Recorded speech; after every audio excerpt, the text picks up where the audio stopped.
Amém, irmãos? Então, aula 5, todo mundo encontrou aí direitinho. Vamos falar sobre missão, evangelismo e mordomia cristã. O tema é vivendo a missão de Deus e cuidando dos recursos que ele nos deu. A introdução diz assim: quando Jesus nos chamou para segui-lo, ele também nos deu uma missão: ir e fazer discípulo de todas as nações. A missão de Deus no mundo é de transformação e salvação. E a igreja é a agente dessa mudança. Como cristãos, temos o privilégio e a responsabilidade de anunciar o evangelho e viver uma vida que reflita o caráter de Cristo.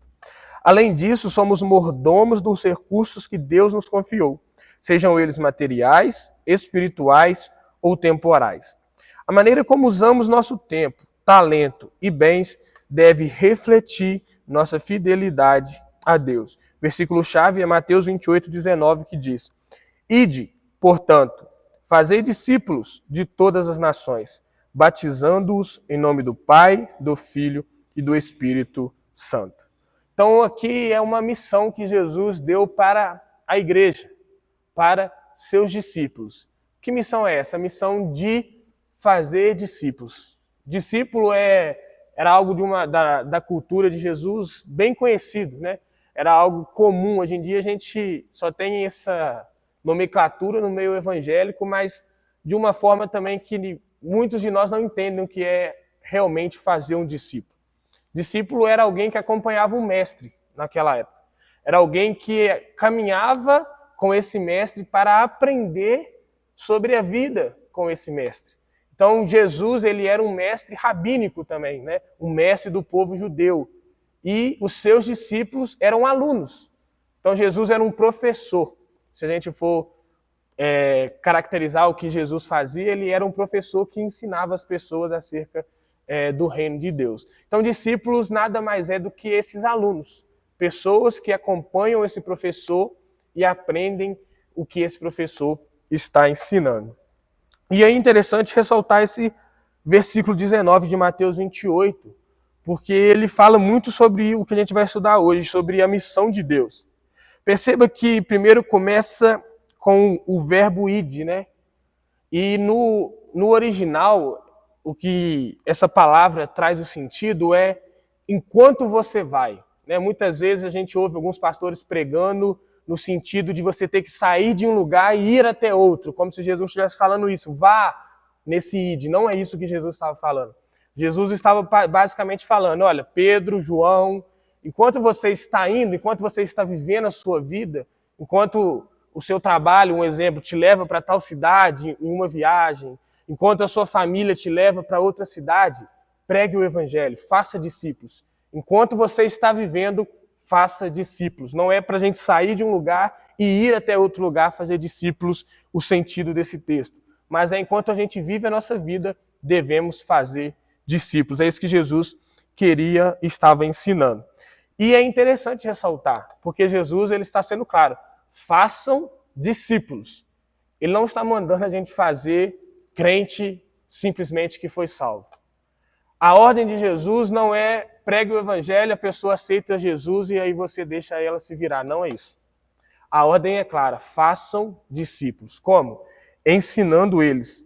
Né? O texto completo vai falar isso. Ensine eles aquilo que eu ensinei a vocês. Então, discipulado vai muito além de pregar o evangelho. Discipulado é gastar a vida na vida realmente. É um professor ensinando um aluno.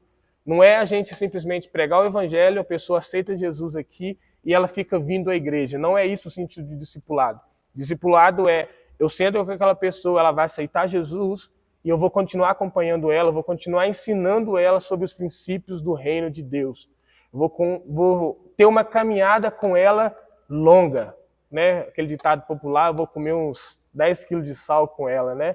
Para ela me conhecer e eu conhecer ela. Isso é discipulado. Gastar realmente tempo com as pessoas. E é algo que as igrejas de hoje, infelizmente, não estão fazendo mais.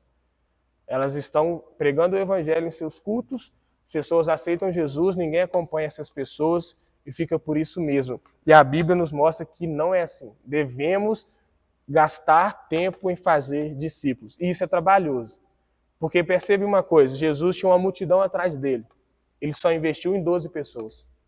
Ele gastou o seu tempo com 12 pessoas, os 12 apóstolos, para eles continuarem aquilo que Jesus pediu para eles fazerem quando Jesus foi para o céu. Então, o discipulado não é sobre multidões. Eu não consigo discipular do púlpito. Eu consigo pregar do púlpito. Eu consigo ensinar do púlpito, mas eu não consigo discipular do púlpito. Discipular é mesa, é relacionamento, e é isso que Jesus estava ensinando aqui. E ele fala para a gente fazer discípulo de todas as nações, de todas as etnias. Né? O sentido aqui é não há acepção de pessoas. O sentido não é que todo mundo vai ser discipulado, mas é que um brasileiro vai ser discipulado, um americano vai ser discipulado, um africano vai ser discipulado, todas as etnias, todas as raças, todos os povos ouvirão de Jesus, não necessariamente todas as pessoas. Então, fazer discípulo que Jesus pediu para a gente é isso, se relacionar com essas pessoas sem fazer acepção. Não importa se é branco, se é preto, se é alto, se é baixo, se é magro, se é gordinho, se é americano ou brasileiro, não importa, nós devemos fazer aquilo que Deus nos mandou fazer. Então, tópico 1 vai falar sobre essa missão de Deus. O que é essa missão, né? O que é a missão cristã? A missão cristã é a obra de Deus para salvar e reconciliar o mundo com Ele, e a igreja tem o privilégio de participar dessa missão. Essa missão envolve proclamar o Evangelho, mas também servir aos outros e viver os valores do reino de Deus em todas as esferas da sociedade. Então Deus ele está em missão na Terra, né? A teologia vai chamar isso de Missio Dei, a missão de Deus. Deus ele está fazendo uma missão enquanto a humanidade, né, está existindo, Deus está em missão. A missão de salvar o mundo, a missão de reconciliar o mundo com Ele mesmo. Quando Adão pecou, Adão se tornou inimigo de Deus, né? O ser humano se tornou inimigo de Deus e Deus então quer reconciliar o ser humano com Ele. É isso que Jesus veio fazer, né? Veio reconciliar o ser humano com Deus. Então, essa missão, Deus deu o privilégio da igreja participar.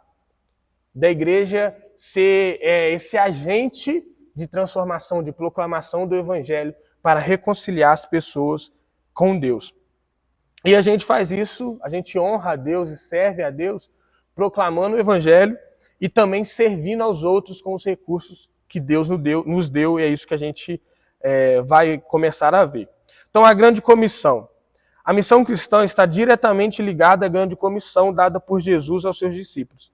Fazer discípulos de todas as nações, isso inclui não apenas compartilhar o Evangelho, mas também ensinar e batizar os novos discípulos, ajudando-os a crescer na fé. Marcos 16:15 diz, e disse-lhes, vão pelo mundo todo e pregam o Evangelho a todas as pessoas. É aquilo que eu acabei de falar agora há pouco.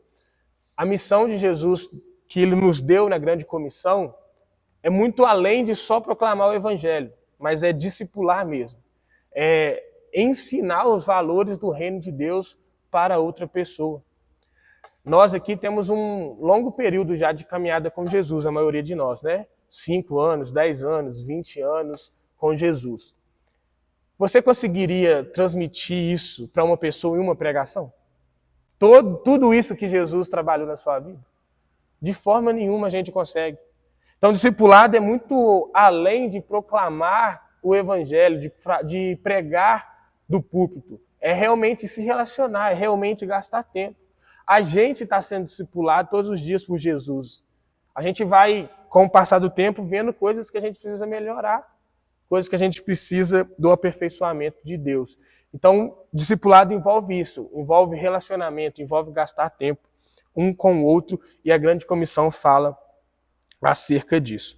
Então, além dessa missão de fazer discípulos, Jesus deixou uma missão da gente reconciliar as pessoas com Ele, reconciliar as pessoas com Deus. É isso que a gente vai ver a partir de agora, a missão de reconciliar. A missão cristã não é apenas evangelística, ou seja, não é apenas proclamar o Evangelho, mas também reconciliatória. Cristo veio para reconciliar os seres humanos com Deus e nos chama para ajudar os outros a se reconciliarem com Deus também através de Cristo. 2 Coríntios 5,19 diz: Deus estava em Cristo reconciliando consigo o mundo. Jesus, ele veio fazer uma obra muito maior do que salvar o pecador do inferno.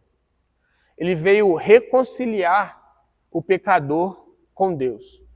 A gente já leu lá em Gênesis que quando Deus criou Adão e criou Eva, ele criou todo um ambiente, criou o Jardim do Éden, colocou ali esses dois seres humanos, e Deus se relacionava todos os dias com eles. Todos os dias Deus caminhava com eles, todos os dias Deus tirava uma parte do seu tempo para se relacionar com Adão e com Eva. Investia em um relacionamento com eles. Mas quando Adão e Eva desobedecem e pecam, eles quebram essa aliança.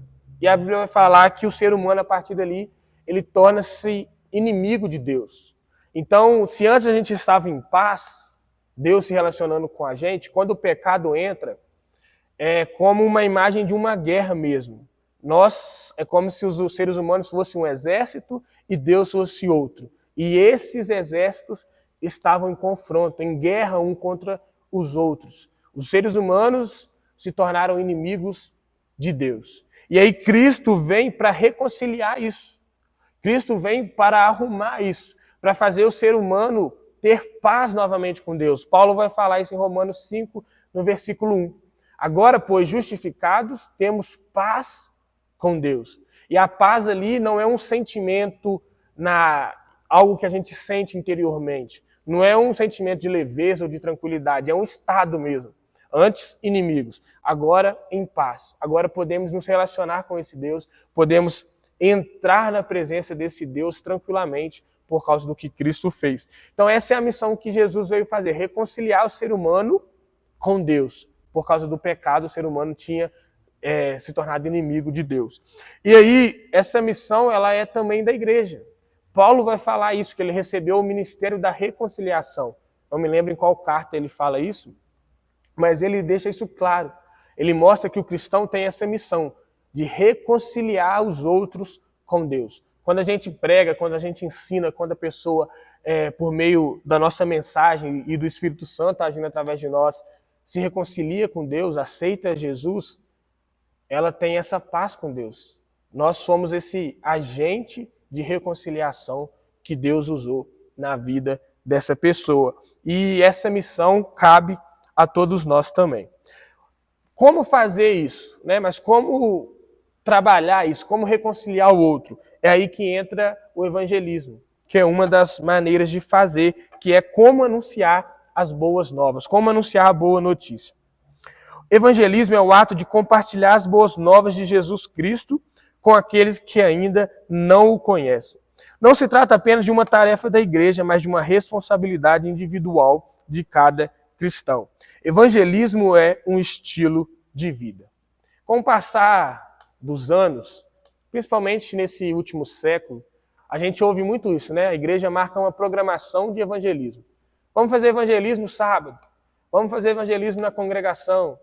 E a gente tem uma visão que evangelismo é reunir um grupo de pessoas e sair para a rua e anunciar a Jesus para quem ainda não conhece. Isso sim faz parte, isso é sim também evangelizar as pessoas.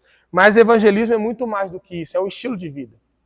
É nós que somos cristãos aproveitar as oportunidades para falar de Jesus para aqueles que ainda não conhecem a Jesus. Então, é aquilo que Jesus disse na grande comissão. Enquanto você vai, enquanto você está vivendo a sua vida, enquanto você está trabalhando, enquanto você está estudando, enquanto você está fazendo qualquer coisa, dando uma aula de Muay Thai, né, Edivaldo? Você é um testemunho vivo de Deus. Você está tendo oportunidades de evangelizar pessoas, de falar de Jesus para outras pessoas. E eu sei, irmãos, que isso não é fácil. Falar de Jesus na igreja é muito fácil, né? Eu falo isso por mim. Pregar aqui, ensinar aqui é fácil demais. Todo mundo que ama Jesus, nenhum de vocês vai ter raiva de mim, nenhum de vocês vai falar que não quer me ouvir. Todos estão aqui dando atenção para aquilo que eu estou falando.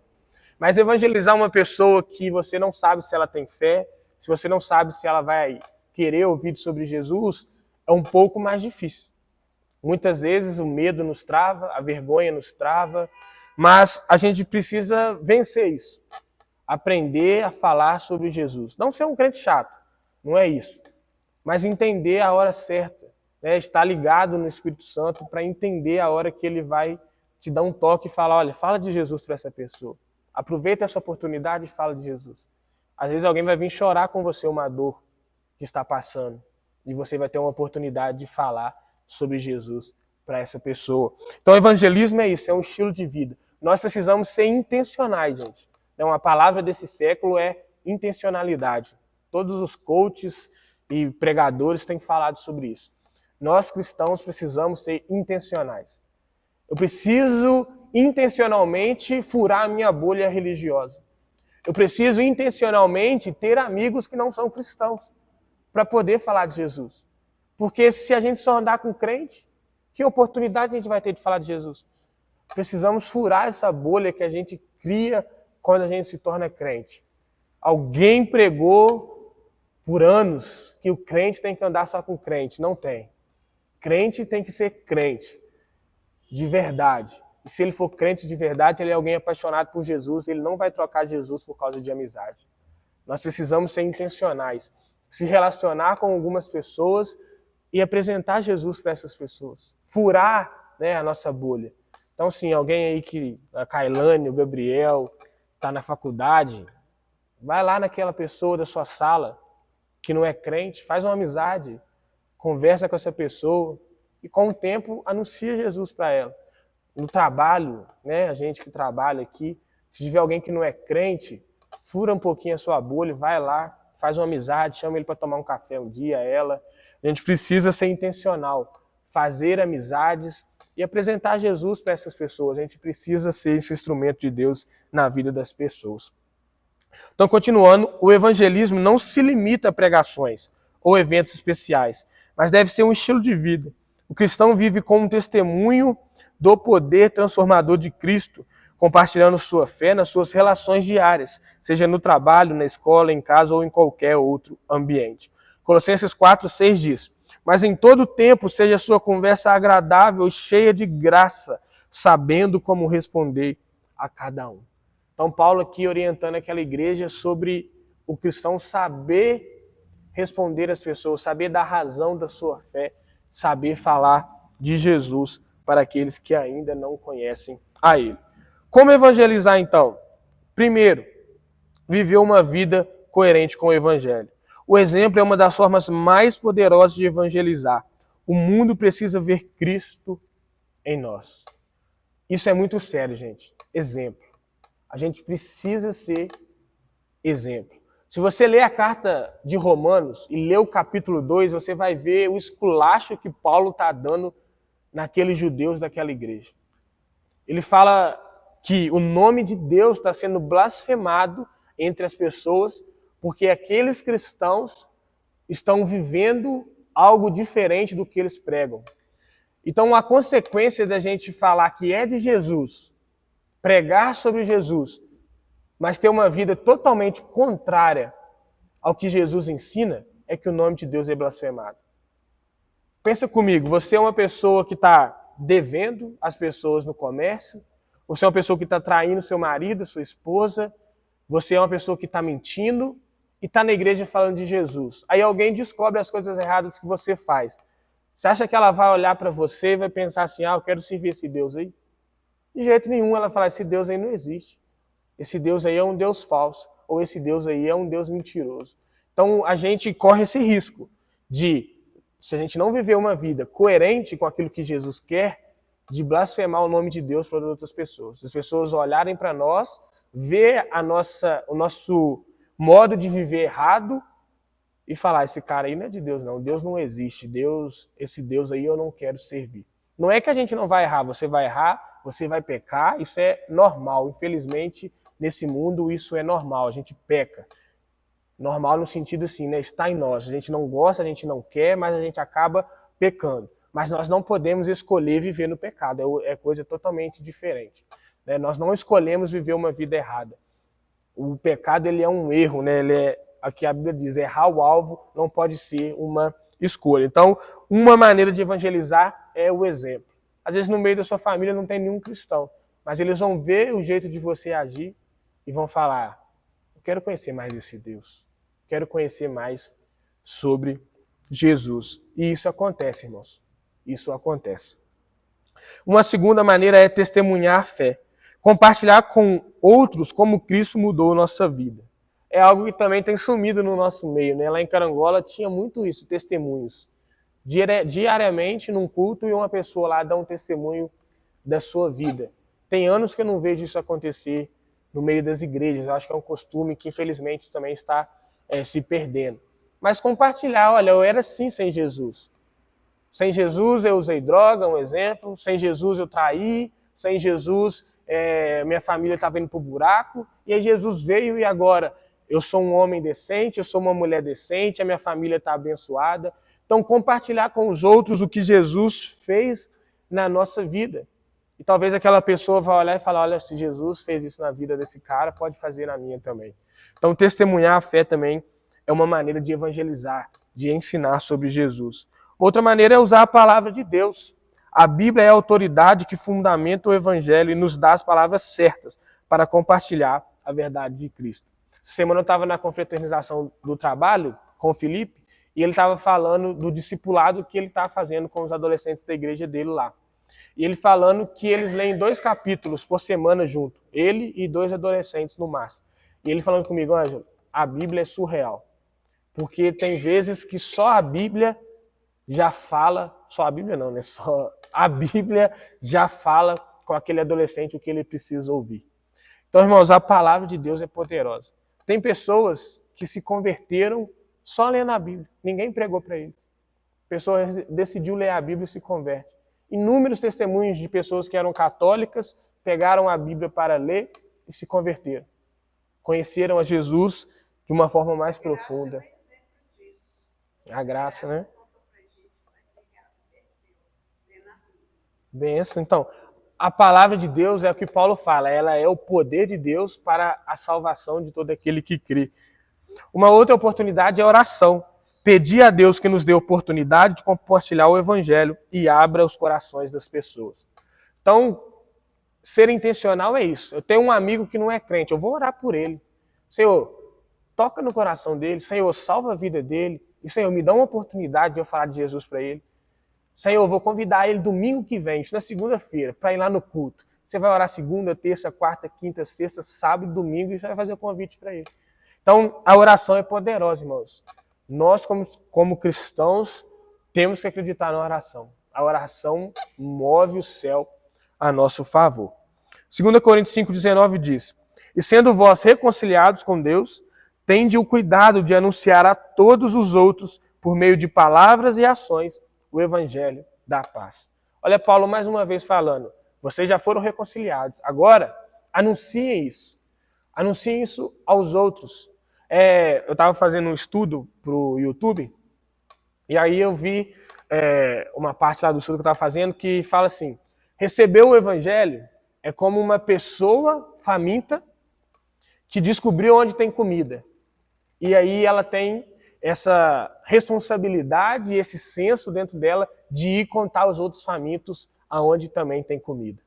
Então o evangelho é essa comida que nós, seres humanos, precisamos. E nós encontramos essa comida. Mas tem um monte de gente faminta lá fora que ainda não conhece essa comida. E nós precisamos mostrar isso a eles, seja por meio das nossas palavras, ou seja por meio das nossas ações. Amém? Tá fazendo sentido? Amém. Oi?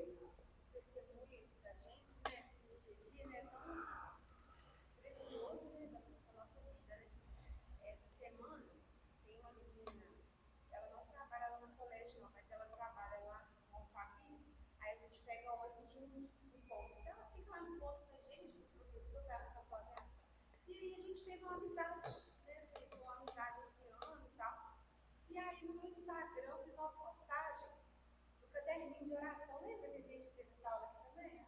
Fazer o caderninho de oração. Então, aí eu tenho um caderninho lá de oração.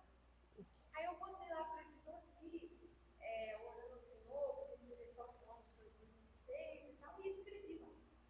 Aí eu falei assim, se você não tem um caderninho, né, eu te indico o caderninho, é muito bom ouvir o Senhor e anotar para você não esquecer. Então, eu escrevi mais ou menos isso lá, legal. Aí ela foi e colocou assim, ela foi lá e respondeu, ela falou assim, nossa, Luana,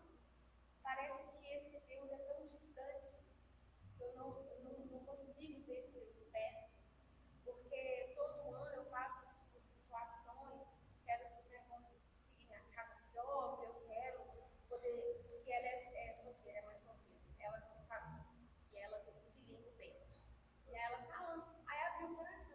Eu falei assim, nossa, a gente estava no ponto todos os dias durante o ano. Ela não compartilhou. Mas quando ela teve uma oportunidade, viu ali, né, uma necessidade que ela teve e ela foi falar. Eu falei com ela, você é uma menina de fé, você é uma mulher de fé, conta comigo e tal, se você precisar, né, de alguma coisa, conta comigo. Foi uma abertura que ela me deu para poder falar de Jesus para ela. E isso ela viu o quê? As nossas conversas diárias ali no ponto, coisas que a gente compartilhava no dia a dia. Eu acho que o testemunho é muito forte para a gente. Porque também se a gente tem uma marca muito também, ninguém quer nem olhar para a nossa cara.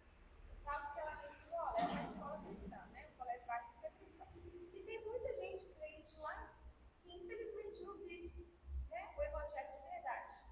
E aí acaba fazendo o quê? Gerando mau testemunho. E até para as nossas igrejas batistas mesmo, porque tem pessoas lá dentro que chegam a compartilhar comigo lá.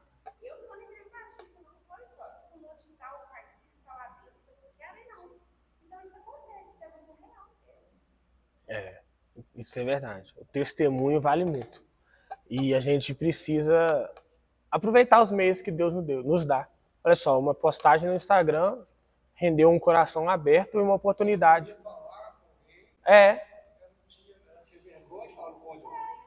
Exatamente.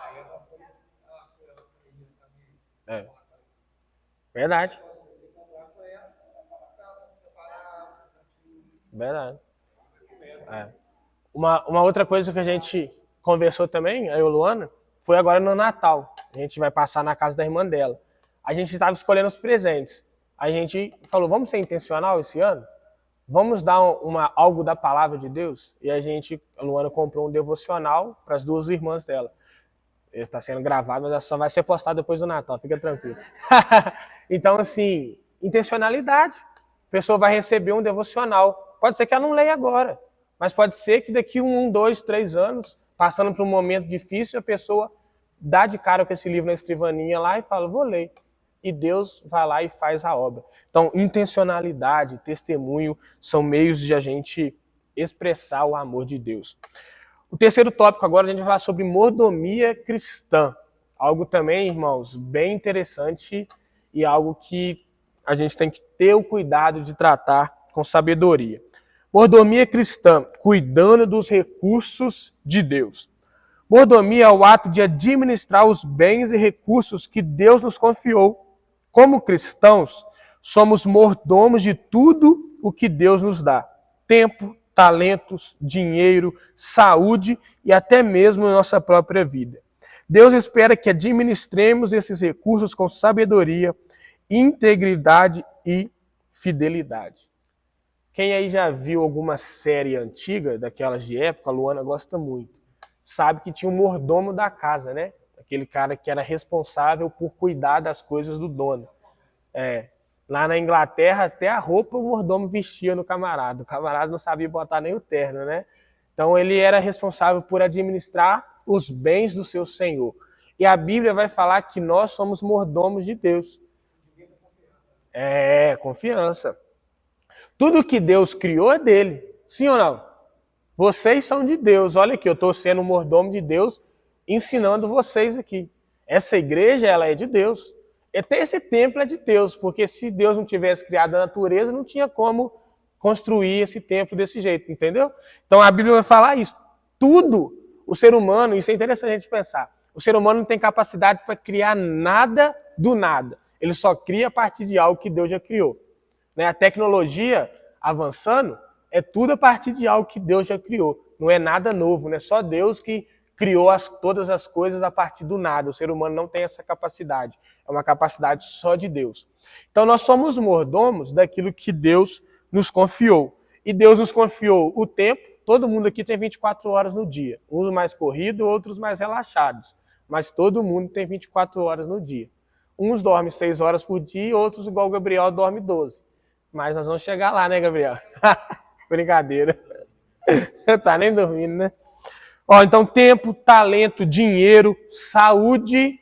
Irmãos, como crente e pastores, aqui eu vou me incluir, não cuidam da saúde. O tanto de pastor com 50 anos debilitado aí, sem saúde, porque não cuidou, comeu demais, não fez academia, não fez um esporte, não cuidou. Então isso tudo a gente tem que administrar. Luciano Subirá, ele fala de um pregador, foi um avivalista, não vou lembrar o nome dele agora, que tem uma frase famosa, que é: Deus me deu uma mensagem e Deus me deu um cavalo. Eu matei o cavalo e agora não tenho como anunciar a mensagem. Se referindo ao seu corpo. Acho que ele morreu antes dos 30 anos. Por não cuidar do seu corpo, teve uma enfermidade e morreu e não pôde mais pregar o evangelho. Então, precisamos ser mordomos de tudo que Deus nos dá. O que a Bíblia diz sobre mordomia? A Bíblia ensina que Deus é o dono de tudo e que nós somos apenas administradores dos bens que Ele nos deu.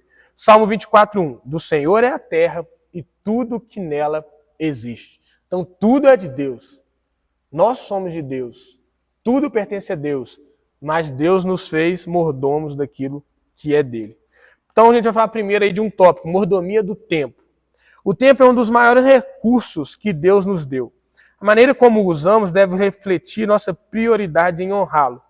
Tempo de oração, tempo em comunhão com a igreja, tempo dedicado ao serviço dos outros, são algumas maneiras de usarmos o tempo de forma cristã. Irmãos, todo mundo tem 24 horas no dia, correto? A maneira que a gente divide o nosso tempo mostra se a gente honra a Deus ou não. E vai muito além de separar só um tempo para orar e ler a Bíblia. Um tempo para orar e ler a Bíblia é fundamental e honra a Deus. Mas se você sabe que para cuidar da sua saúde você precisa dormir no mínimo 8 horas por dia, se você escolhe dormir menos do que isso por conta própria, você já está desonrando a Deus. Se você sabe que você precisa investir um tempo com a sua família e você escolhe investir um tempo em outra área sem ser com a sua família, você está desonrando a Deus no seu tempo também. Então a gente precisa ser mordomo do nosso tempo.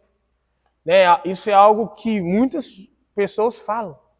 Tirar um tempo para estudar, para crescer em conhecimento, tirar um tempo para aprender sobre uma área nova, tirar um tempo para ficar com a família, um tempo para ficar com Deus. Precisamos aprender a ser mordomos do nosso tempo. A verdade é, e aqui eu me incluo, mas muitos de nós somos escravos do nosso tempo. É ou não é? A gente vai levando. Já acorda tendo que tomar café, sai correndo para o trabalho e vai lendo a Bíblia às vezes no ônibus, porque não deu tempo de ler em casa. E a gente entra numa rotina cansativa, exaustiva, e a gente não consegue ser mordomo do nosso tempo, não consegue administrar bem o nosso tempo. Um exemplo: qual foi a última vez que um de nós aqui tirou um tempo para aprender algo novo? Vou aprender algo novo aqui. Estou interessado em aprender, sobre finanças. Vou estudar finanças. Vou estudar uma nova língua. Estou interessado em aprender inglês, espanhol. Vou tirar um tempo para eu estudar a Bíblia. Estou querendo estudar o livro de Salmos, entender o que é. Qual foi a última vez que nós investimos uma parte do nosso tempo para aprender algo novo, que pode ser útil para a igreja, para a sua família, para você mesmo e para o próximo? Então, é importante a gente ter essa mentalidade. Salmo 90:12 diz: ensina-nos a contar os nossos dias para que alcancemos corações sábios.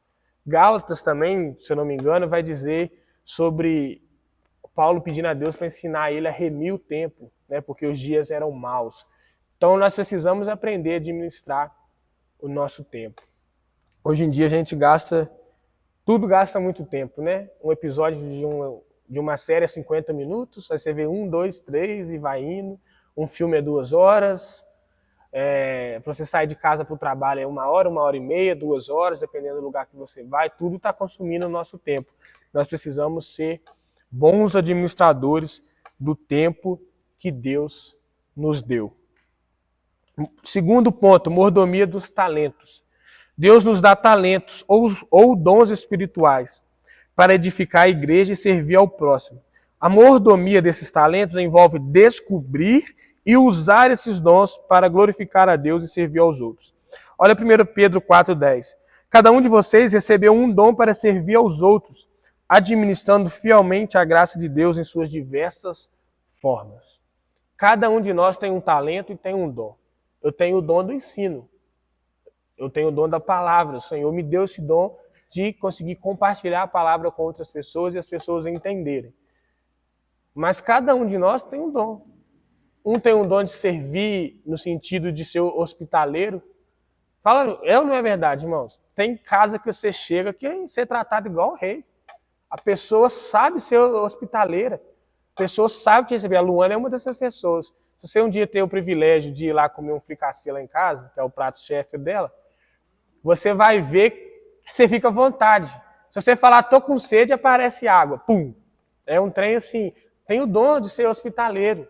Eu já sou mais preguiçoso. Ah, tô com sede, mano. A geladeira fica ali, o copo em tal lugar. A Luana, não, ela vai lá, serve, quer mais, não sei o quê. Cada um tem um dom, né? Então, a gente precisa descobrir o nosso dom. Uns têm uns dons, outros têm outros. Um exemplo, eu tenho o dom da beleza, é natural, entendeu? Outros já não têm, entendeu? Não entendi a risadinha. O Edivaldo viu um outro talento meu do futebol. Dei aula lá sábado passado. O Edivaldo tem o dom da luta. O cara é lutador. Então, né, cada um tem o seu dom. Oração, qualquer outra coisa. Então a gente precisa descobrir os nossos dons, os nossos talentos e servir a Deus com esses dons. Não podemos enterrar o nosso talento, irmãos. Você tem muito tempo para servir na igreja ainda. Então, se Deus te deu o dom, seja de ficar na porta recebendo as pessoas com um lindo sorriso, usa, irmão, esse dom para a honra e glória do nome do Senhor. A igreja de Cristo precisa dos seus servos servindo a Deus por meio da igreja. Nós precisamos de cada um de vocês que estão aqui para que essa igreja avance, para que o reino de Deus avance. Amém? Mordomia financeira. Essa aqui é difícil, né? Pega num cadinho de gente aí, ó. Deus nos chama a ser fiéis administradores dos recursos financeiros. Isso inclui ser generoso, dar o dízimo, ajudar os necessitados, viver com integridade e viver com integridade no uso do dinheiro. A mordomia financeira também envolve a prática do desapego ao dinheiro e ao materialismo. Provérbios 3:9. Honra o Senhor com os teus bens e com as primícias de toda a tua renda. Irmãos, a única coisa, se você observar e fizer um estudo, que Jesus chamou de Senhor enquanto estava na terra, foi o dinheiro. Ele falou, não podeis servir a dois senhores, a Deus e ao dinheiro, ou mamon, que ele chama. Porque Jesus sabe o poder que o dinheiro tem na vida do ser humano. O ser humano mata por dinheiro, o ser humano trai por dinheiro, o ser humano passa a perna por causa do dinheiro. E nós, a Bíblia nos chama a ser mordomos do dinheiro. O dinheiro tem que servir a gente, não a gente servir ao dinheiro. Isso é algo que a gente precisa aprender. A gente tem que aprender a não gastar mais do que ganha. A gente tem que aprender a ter uma reserva. A gente tem que aprender a dar o dízimo. A gente tem que aprender a ajudar o necessitado. Sabe, a gente não pode ser assim, achar, dei o dízimo, o necessitado que se lasque. Ou vou ajudar o necessitado, não vou dar o dízimo. A gente não pode deixar o dinheiro dominar a nossa vida. É claro que você também não vai fazer loucura. Você não vai ajudar a pessoa se você não tem condição. Você não vai se endividar por causa do outro, não é isso. Mas precisamos saber ser bons administradores daquilo que Deus nos confiou. Sabe, tem algo que Jesus fala no Evangelho que é: estive com fome, me deram de comer. Estive preso, foram me ver. Estive nu, me deram de vestir. Aí as pessoas, quando fizemos isso, Senhor? O Senhor fala, quando vocês fizeram a cada um desses meus irmãos. Irmãos, a gente precisa aprender a administrar o recurso financeiro que Deus confia a nós. Nós vivemos num mundo de muita tentação financeira. Toda hora tem alguém te incentivando a comprar algo, a gastar algo, a ter algo para você ser alguém, né? As pessoas acham que você precisa ter isso para ser alguém notável, precisa ter o carro do ano, precisa ter o celular do ano. São coisas que o mundo está pregando para a gente inconscientemente. O mundo prega que o corpo perfeito é aquele da academia que a gente vê nas novelas, nas televisões. O mundo prega que a pessoa rica é o que tem o carro do ano, a pessoa feliz é o cara que tem a casa própria, o carro do ano, o celular do ano. São mentiras. Mas a Bíblia nos ensina a aprender a ser mordomo dos recursos financeiros. Sabe, eu acho que é uma área que tem que doer mais no nosso coração. Não pode ser aceitável na mesma igreja ter uma pessoa ganhando 15 salários mínimos, um exemplo, e um irmão passando fome. Não pode ser aceitável isso em nenhuma igreja. Precisamos aprender a servir o próximo, sabe, a ser mais humilde. Eu lembro de mim e da Luana conversando numa igreja lá de Carangola, que tinha um irmão que tinha o sonho de arrumar os dentes. Ele tinha os dentes todos tortos, todos tortinhos. E na nossa igreja era cheio de dentista. Eu falava, Luana, não é possível que ninguém chega nesse cara e fala assim, não, eu vou te dar de graça, irmão, vai no meu consultório lá, passa lá. Eu vou arrumar os seus dentes. Sabe, a gente precisa, irmãos, aprender isso. Viu, Calana? Você vai ser uma fisioterapeuta de sucesso. Quando tiver os irmãos da igreja lá sem condição, você fala, irmão, passa no meu consultório. Tá de volta. Se você quiser me dar uma aula de personal gratuita, eu tô aí, ó. Mas brincadeiras à parte, sabe, a gente precisa, irmãos, servir ao próximo com os recursos que Deus nos colocou. E é coisa simples, irmão. Às vezes eu me pego pensando nisso e eu falo assim, me ajuda. Eu preciso ser mais desapegado também financeiramente, mais desapegado materialmente. Sabe, eu quero ser aquela pessoa, já compartilhei isso com o Luana, que eu sei que se uma pessoa tem o sonho de ter uma televisão e ela não tem, e eu tenho condições, comprar uma televisão e dar para essa pessoa. Ser um canal de Deus para realizar sonhos de outras pessoas, sabe? A gente precisa ser desapegado dessas coisas. Eu falo isso para mim também. A gente precisa, o Ângelo também precisa ser desapegado materialmente. Isso a cada um de nós. Precisamos honrar o Senhor com os nossos bens, com as nossas primícias, e isso vai muito além de dar o dízimo e dar a oferta. Tem muita gente dando dízimo e dando oferta e sendo escravo do dinheiro. Da mesma forma. Nós precisamos entender, o dinheiro é um servo nosso e não nós servos do dinheiro. 4. O propósito da missão e da mordomia, transformar o mundo. A missão e a mordomia cristã não são apenas sobre nós mesmos, mas sobre transformar o mundo ao nosso redor. Quando vivemos com integridade, servindo aos outros, compartilhando o evangelho e usando nossos recursos de maneira fiel, estamos participando do plano de Deus para restaurar o mundo. Mateus 5,14 diz, vocês são a luz do mundo. Não se pode esconder uma cidade construída sobre um monte. Então, quando a gente vive como Deus quer, a luz de Cristo está brilhando através de nós, irmão. Quando você tira do seu bolso e vai lá e abençoa uma pessoa que não conhece Jesus, em algo que você sabe que ela está necessitada, essa pessoa vai olhar para você e vai falar, uai, o que está acontecendo? Por que você está me ajudando? Você fala, não, porque Jesus te ama. Porque Jesus me tocou para te ajudar. Sabe, quando a gente é mordomos, somos mordomos fiéis do Senhor, Cristo é glorificado por meio das nossas vidas e das nossas atitudes. Então, para finalizar, eu vou ler as atividades práticas aqui, só para a gente pensar. Olha, identifique como você pode ser mais fiel na sua mordomia do tempo, talentos e recursos. Como você pode usar melhor o tempo para servir a Deus e aos outros?